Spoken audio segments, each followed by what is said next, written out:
suspended any worker on grounds of indiscipline. It is not a disciplinary measure. It is not punitive.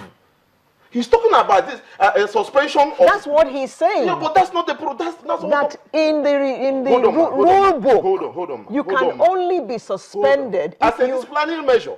That is when you want to discipline a worker. We are not disciplining any worker. Underline suspension. So we are not so you cannot suspend them. That's the point he's making. We suspended the services being rendered by those concerned parastatals, and which consequently affected the workers. Fine. We did not discipline any worker. This suspension is not to discipline you because you didn't come to work. But having taken a total overview of the productivity of these agencies, vis-a-vis resources we are spending on them, and they are delivering no service. Underline. One second, Mr. Mayor. Yes, please. When I believe, and correct me if I'm wrong, since you're a public servant here, well, I believe that when a parastatal is set up, there are usually some staff. There are some staff from different ministry supervisors that are seconded to these parastatals. So why would you say you're suspending the parastatals and their services? That means consequently you're suspending the staff there. No, thank you. How is it that you did not return those staff back to their ministries? No. You see, no. Instead, hold on. You remember I appeared here before, and I tried to explain this to you before. I thought the Labour should have taken the opportunity to inform people. I told you that in that so-called announcement, like you rightly said, when you establish an agency, a parastatal, we don't go employing fresh people. You second staff, Ajero knows that you second staff from the pool to that place. But you set up a board that runs the administration. Those boards are given secondary powers to employ any subsidiary worker they need if they cannot find from pool. What we found in IMO over the years was that the so-called managers of these agencies and parastatal and bodies and entities have continuously kept employing people that have now become a drain on public revenue. So the civil servants on those agencies and parastatals, we sent them back. That's why I'm telling Mr. Ajay that we did not suspend as a disciplinary measure. We will send the civil servants back. That's why you're even disputing the figure. I say, because Labour had told them not to obey us, we cannot even take a census of those pure civil servants who have come back to where they were seconded from, before they will arrive at this figure of 9,000 and 20,000 they're banting about. Wait, so Labour has told the workers? Yes, Labour is threatening us, haranguing us. They've refused to obey lawful instruction from their employer. And I don't know whether that does not amount to disobedience. Hold on. Labour has refused to obey yes, Labour Union directed the workers not to comply. Not to collect those letters. And we're talking of, they have refused to hand over. They locked up offices, chased out other public servants who are willing and ready to work. Yet they want to hand over, yet they have not sacked. Wait. There's confusion here. Even if I redeploy you to another agency, you cannot hand over to another person. My brother. Okay, let me ask you a question. Yes, please. What has the State Assembly said about this? What's the role of the State Assembly in all of this? Establishing those areas. In respect of this is an executive action, but the concession is backed by law. There's a law on concessioning. So it was passed in the last administration, not even now. While you were yes, I told you that a provision, either section 4.2 or 7.2 of that law, provides for a situation where the concessionaire is unable to absorb all the whole staff. That it is still the responsibility of the state to secure or pay gratuity on pension. So what does the worker lose? Can you give space for the concessionaire to take over, do a needs assessment of the workforce he needs, and they will take it from there. You are liability of the state. Mr. Ajero, what is the nature of the discussion that the state government has had with Labour?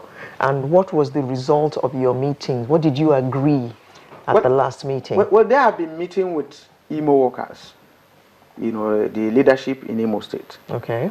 And the last meeting... Who have been reporting back to the main body. Yes. The last meeting you were referring to, my colleague in Abuja, Ayuba, went, and they had rally in IMO State, and they met with the governor.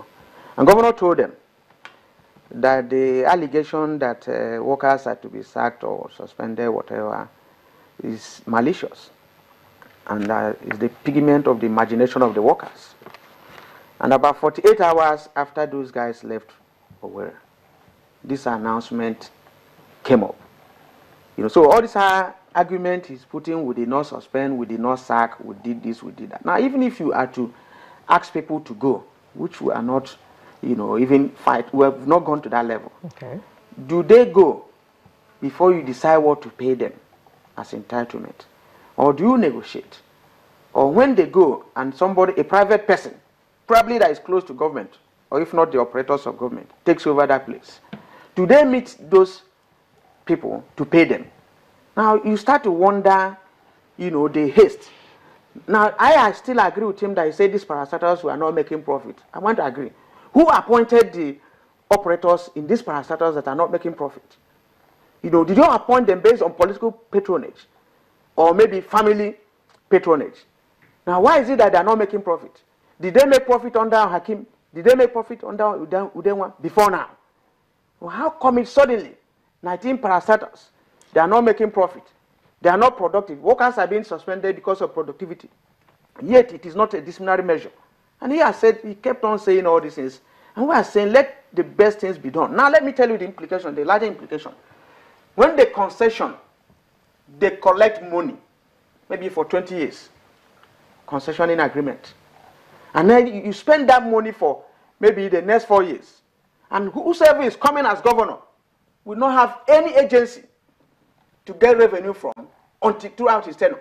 Then Imo will be in bondage till thy kingdom come. I think this is a wrong policy. And every right-thinking Imo man, whether worker or not, should see it from the point of view that the governor is coming. This policy cannot stand.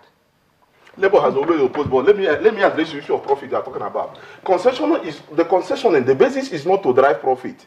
The basis is to give service to Imo people. Let me give you water corporation, for instance. In the last 4 years, I want everybody in Imo to confirm he has fetched a liter of water from any public tap. And every day, every month, they come and the government costs out 26 million to pay workers an Imo corporation. Under this dwindling state of economy, how do I get the money to keep giving people who are doing no work? Their duty of Imo Water Corporation is to deliver tap water to Imo people. They have not delivered a liter. How is it that they were not working? Fine.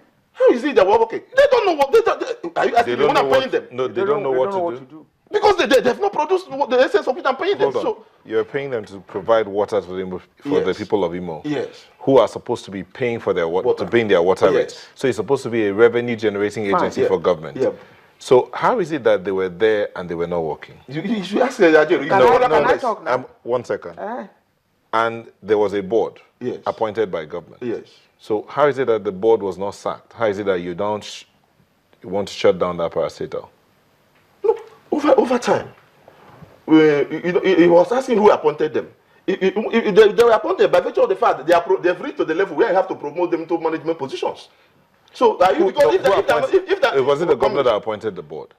Yes, government appoints board, and the directors are civil servants. Was it this government that appointed the board of the Imo Water Board? You know, each board has tenure, so it depends on when their tenure expired. So I cannot stay with clarity now whether these people they started with under this tenure, because it's always a tenure thing, 5 year or 4 year, whichever may be the establishment will provide. But he was asking me, who are those people? There are people who, by virtue of promotion, will become directors. No, when you said the government appointed the board to run the parastatal. So leave the board. If the parastatal wasn't working effectively, how is it that the board was not sacked, but instead you're shutting down the whole parastatal? Yeah, because they probably, let us assume without conceding, that various boards has over time tried to make the agency run and they couldn't run, maybe because of internal sabotage of workers or etc.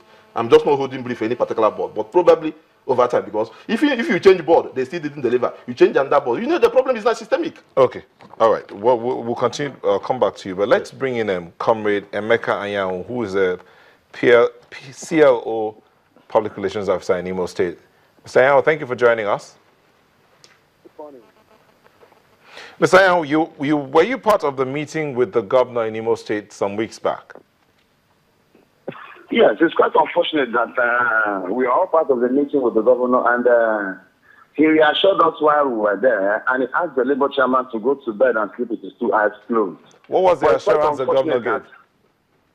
That in as much as any rumor that he's hearing, he should go to bed and sleep. There's nothing of such that will happen. But we're so surprised that... well, hold on, 1 second, please. When you say go to bed and sleep, any rumor, what rumor? Over the sack, over the pension, every other thing, but because the incident and information has been on. Then he agreed that to the Labour chairman that he should go to bed and sleep with his 2 eyes closed. But we never knew that he had another ulterior motive. Immediately after the chairman left, just up to 2 days, he traveled out overseas, and the information was made. When this thing happened, he never told anybody. He never informed anybody. The workers were laid off. I tried, we the Civil Liberty Organization in State Chapter, tried as much as possible to get across to him, though we got across to his chief of staff, Honorable Uchenna Nwosu. Uchenna Nwosu openly, I'm sorry that the man at the station there, the TA media, is reading out the script given to him by the chief of staff.